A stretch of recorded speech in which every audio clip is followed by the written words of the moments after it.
Bonjour à tous et bienvenue. Aujourd'hui, on va parler d'un sujet essentiel, souvent ignoré jusqu'à ce que les conséquences nous frappent. Plus de 970 millions de personnes souffrent de troubles mentaux. Dans 80% des cas, tout commence avec des habitudes invisibles. La santé mentale n'est pas un luxe, c'est un pilier essentiel. Elle impacte notre capacité à éprouver de la joie et à gérer le stress. Des habitudes toxiques érodent notre forteresse mentale. Aujourd'hui, je vais vous présenter 7 de ces habitudes et des solutions pratiques pour les surmonter. Brisons ces chaînes invisibles et reprenons les rênes de notre santé mentale. La rumination mentale excessive, c'est comme un disque rayé, un hamster dans sa roue. On ressasse des pensées négatives, sans avancer. Cela amplifie tristesse, anxiété et fatigue mentale. Un cercle vicieux, difficile à briser. Heureusement, il existe des stratégies efficaces pour contrer cette habitude dévastatrice. L'une des solutions les plus solides, c'est la tenue d'un journal cognitif guidé. Utilisez des questions bien ciblées pour analyser et déconstruire activement ses pensées. Alors, comment ça marche concrètement, cette technique? Identifiez clairement ses pensées et écrivez-les. Ensuite, identifiez les émotions principales liées à ces pensées. Évaluez si cette pensée ruminante est vraiment valable. La troisième étape, c'est la restructuration cognitive. Transformez activement ce schéma de pensée négatif. Les bénéfices sont nombreux et significatifs. La deuxième habitude toxique que nous allons explorer, c'est l'évitement et la suppression émotionnelle. Ignorer, nier, minimiser ou repousser les émotions inconfortables. Plutôt que de ressentir et traiter une émotion, on cherche à s'en détourner. Cela peut se manifester par le travail frénétique, les distractions numériques ou la consommation d'alcool et de nourriture. On rationalise à outrance pour éviter de vivre pleinement nos émotions. Mais cette stratégie est inefficace et nuisible à long terme. Les émotions non exprimées ne disparaissent pas, elles reviennent en force. Elles peuvent causer du stress chronique, de l'anxiété et des symptômes physiques. Alors, face à cette tendance qu'on a parfois à vouloir éviter nos émotions, il existe une technique toute simple, mais vraiment super puissante, c'est l'étiquetage émotionnel. Et ce qui est génial, c'est que cette approche est validée par les neurosciences. En gros, ça consiste simplement à mettre des mots précis sur ce qu'on ressent. Mettre un nom sur ce qu'on vit a un véritable effet régulateur sur notre cerveau. Quand on met des mots sur nos émotions, l'activité de notre amygdale diminue. Et l'activité dans les zones préfrontales de notre cerveau augmente. Nommer une émotion aide à calmer la tempête émotionnelle intérieure. Ça nous permet de mieux gérer l'émotion au lieu de se laisser complètement déborder. Maintenant, on plonge dans le perfectionnisme inadapté. Une quête incessante de l'impossible, alimentée par la peur de l'échec. Cette pression constante transforme nos efforts en source d'angoisse. Les personnes concernées partagent souvent une pensée toute ou rien. Cela mène à l'anxiété, la dépression et l'épuisement professionnel. Face à ce piège qu'est le perfectionnisme, il existe une approche libératrice, le critère du « suffisamment bon ». Il s'agit d'adopter une perspective plus réaliste et bienveillante envers soi-même. Définir des standards atteignables préserve notre santé mentale. Accepter que quelque chose soit suffisamment bon réduit le stress et augmente l'accomplissement. C'est un chemin vers plus de sérénité et une meilleure acceptation de soi.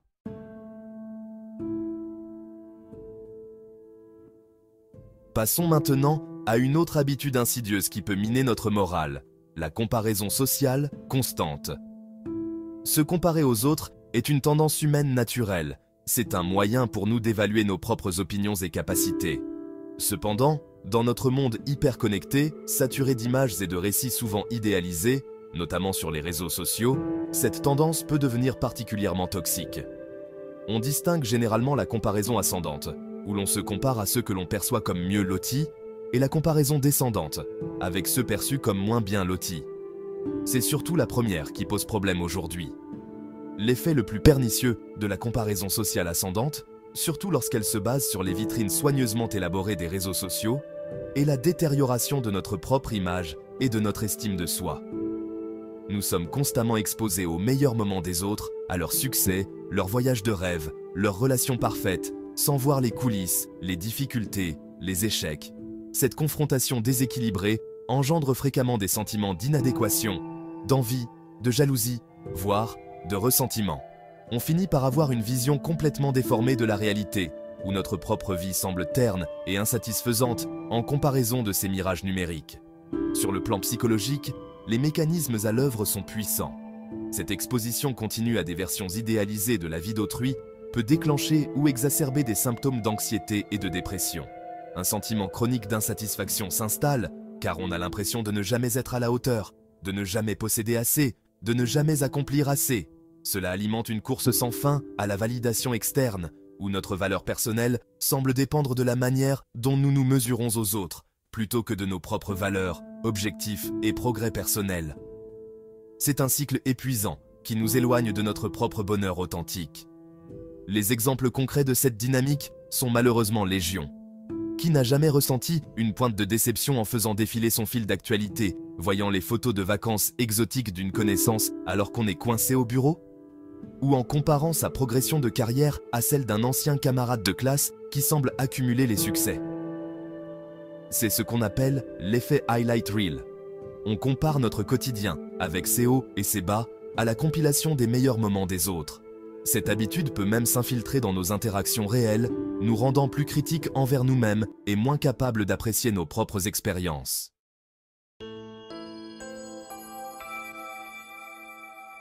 Face à ce torrent de comparaisons potentiellement néfastes, une solution pratique et efficace, c'est d'adopter une désintoxication numérique partielle. Attention, il ne s'agit pas de renoncer complètement à la technologie ou aux réseaux sociaux, qui ont aussi leurs avantages, bien sûr, mais plutôt de reprendre le contrôle et de fixer consciemment des limites.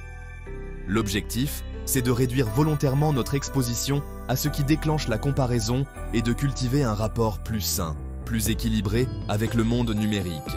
C'est une démarche active pour protéger notre espace mental et notre bien-être émotionnel des effets néfastes de la comparaison excessive. Concrètement, comment on met en place cette désintoxication partielle? Eh bien, plusieurs stratégies s'offrent à vous.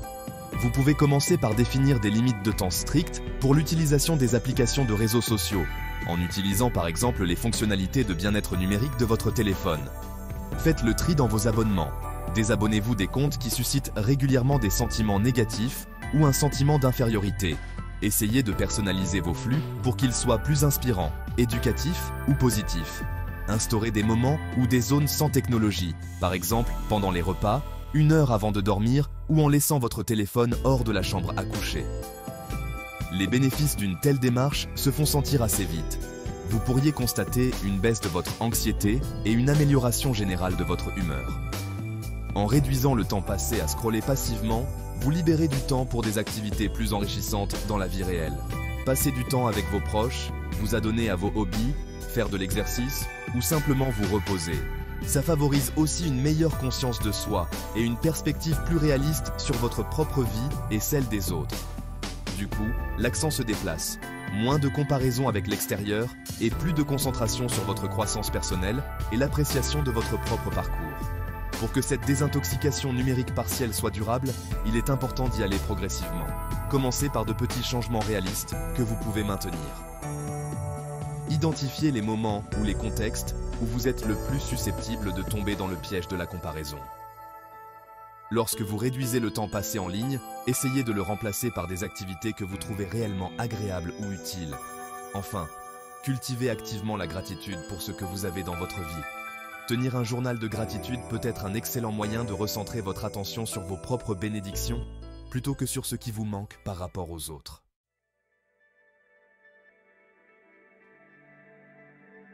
Passons maintenant à un adversaire intérieur coriace, l'autocritique destructrice. Elle grignote notre confiance en nous à chaque occasion. C'est comme un juge intérieur, impitoyable, qui passe son temps à nous rabaisser. Elle nous pousse à croire que tout ce qui va mal est forcément de notre faute. Ce discours intérieur est souvent automatique, agissant comme un poison lent pour notre estime personnelle. L'impact psychologique de cette autocritique incessante est profond et dévastateur. Elle nous plonge dans des sentiments chroniques d'inutilité, de honte et de culpabilité. C'est un véritable fardeau mental qui nous pèse lourdement sur les épaules.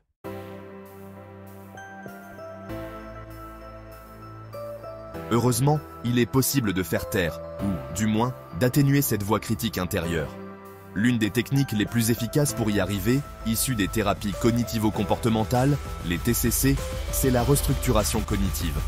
En fait, c'est un processus qui nous apprend à identifier, évaluer et puis à modifier nos pensées négatives, celles qui ne nous servent à rien. L'objectif, ce n'est pas de se mentir avec une positivité forcée, mais de développer une perspective plus équilibrée, réaliste et surtout plus bienveillante envers soi-même. C'est un peu comme apprendre à devenir son propre avocat défenseur, plutôt que son procureur implacable. Alors, comment ça marche concrètement, la restructuration cognitive? Ça se déroule en plusieurs étapes clés. D'abord, il faut apprendre à repérer la pensée négative automatique dès qu'elle surgit. Notez-la, écrivez-la si ça vous aide. Ensuite, examinez les preuves. Quelles sont les preuves concrètes qui soutiennent cette pensée? Et, question tout aussi importante, quelles sont les preuves qui la contredisent? Jouez au détective avec vos propres pensées. La troisième étape, c'est d'identifier les distorsions cognitives qui sont à l'œuvre. Est-ce que c'est une surgénéralisation? Une pensée du type « tout ou rien », de la catastrophisation, ou peut-être une lecture dans les pensées des autres? Reconnaître ces schémas, c'est crucial. La quatrième étape, et pas des moindres, c'est de formuler une pensée alternative, une pensée plus équilibrée, réaliste et constructive. Et attention, cette nouvelle pensée doit être crédible pour vous. Par exemple, au lieu de « je suis un échec total parce que j'ai raté cet examen », une pensée alternative pourrait être « bon, j'ai raté cet examen, c'est décevant, mais ça ne fait pas de moi un échec total. Je peux analyser mes erreurs, apprendre de ça et mieux me préparer la prochaine fois. » Ensuite, il s'agit de s'entraîner activement à remplacer l'ancienne pensée critique par cette nouvelle pensée, plus aidante, chaque fois que la première se manifeste. Il faut bien comprendre que la restructuration cognitive, c'est une compétence. Et comme toute compétence, ça demande de la patience et une pratique régulière. Tenir un journal de pensée, où vous notez vos pensées négatives, les émotions qui vont avec, les distorsions et les pensées alternatives, ça peut être super utile. Soyez indulgent envers vous-même pendant ce processus. Il y aura des jours avec et des jours sans, c'est normal. Mais avec le temps et la persévérance, vous pouvez vraiment réduire le pouvoir de votre critique intérieure, renforcer votre estime de soi et cultiver un dialogue interne beaucoup plus soutenant et compatissant. C'est un investissement précieux pour votre santé mentale.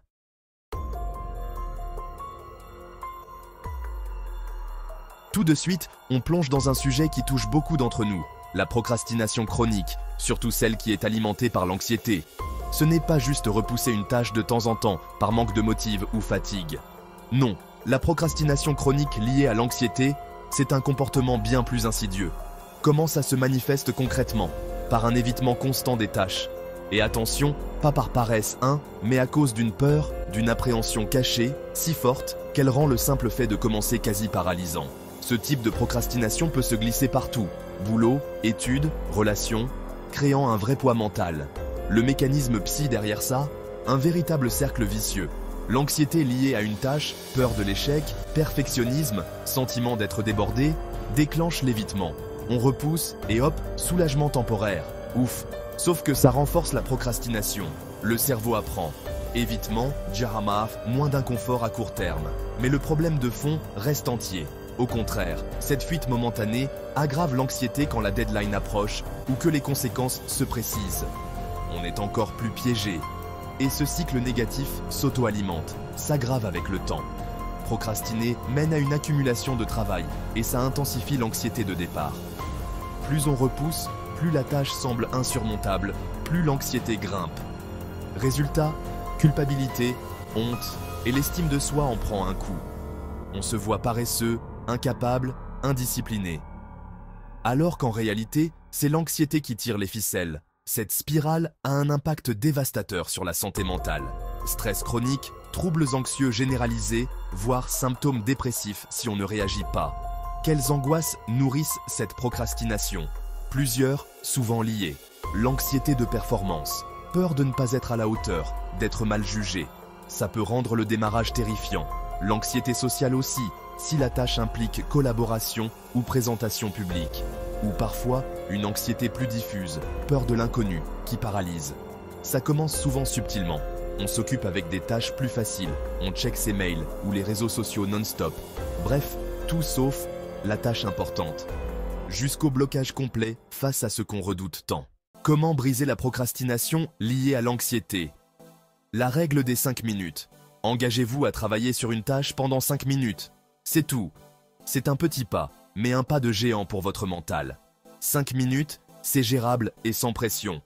Chaque fois que vous commencez, c'est une victoire sur la procrastination. Allez, on attaque notre 7e habitude toxique, la surcharge cognitive et ce fameux multitâche constant. Dans ce monde moderne, notre cerveau est non-stop sous un déluge de stimuli. La surcharge cognitive, c'est quand on reçoit tellement d'informations que notre cerveau sature. Les notifications, la boîte mail qui déborde, les 50 onglets ouverts, et on essaie de se concentrer sur une tâche importante. Ce bombardement continu d'infos n'est pas naturel pour notre cerveau. Il a besoin de souffler, d'assimiler et de comprendre les choses en profondeur. Et on se prend pour des champions du multitâche, hein? Mais les neurosciences sont formelles. Le multitâche est une illusion. Notre cerveau zappe super vite d'une tâche à l'autre. Ce zapping constant nous crève mentalement. On perd du temps, de l'énergie mentale. Ça prend plus de temps et d'énergie que de rester concentré sur une seule chose. Notre travail est de moins bonne qualité et on fait plus d'erreurs. On se sent plus fatigué, stressé, anxieux.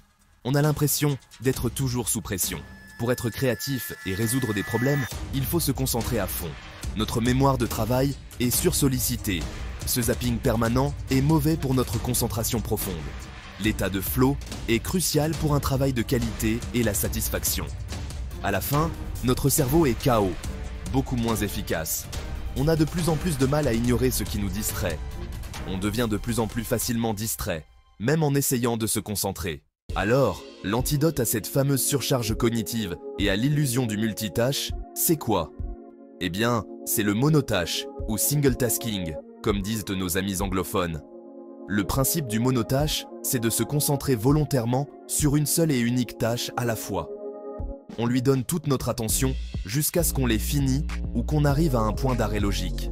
Une stratégie vraiment utile, c'est d'utiliser des blocs de temps définis. Ça ressemble un peu à la technique Pomodoro, si vous connaissez. L'idée, c'est de structurer votre journée de travail en intervalles de concentration dédiés à une seule tâche, puis de faire une pause de 10 minutes avant d'attaquer la tâche suivante. Ces blocs de temps, ça aide vraiment à garder un haut niveau de concentration. Franchement, c'est un super investissement pour retrouver de la clarté mentale.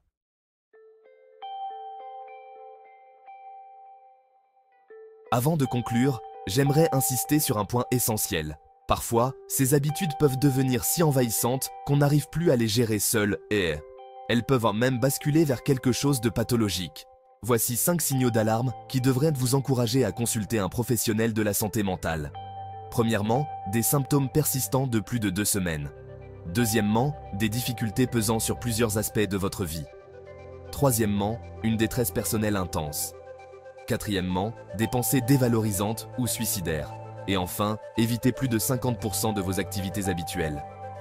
Dans ces cas, il est crucial de consulter un psychologue ou un psychiatre. Reconnaître qu'on a besoin d'aide est une preuve de force. Abonnez-vous pour ne pas manquer nos prochaines analyses. Merci beaucoup de m'avoir écouté. Prenez soin de vous et à très bientôt.